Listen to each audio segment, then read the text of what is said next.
Hello and welcome back to another coffee machine repair video. Here we have a Miele CM6300, and as you just saw on the video that when you press a button to make coffee, it's supposed to grind the coffee beans, but the grinder made no noises. So this machine was sent to us because of that problem.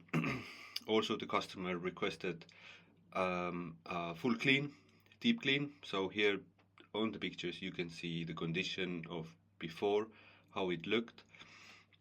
Very dirty.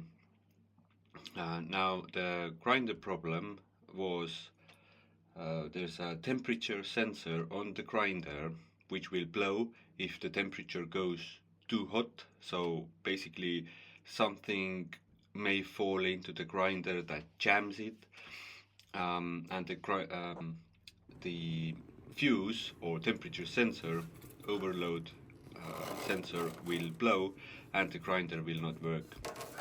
So that was ordered from Miele, replaced with original part, replaced, and all put back together after cleaning, and it works like it was from brand new. So just keep watching the video till the end, and if you have a Miele machine or Jura machine or DeLonghi machine or Sage or Breville espresso machine, you're welcome to contact us, and we will try fix it for you. That's for the UK people who live in the UK. Thanks again, and like and share and subscribe to our channel.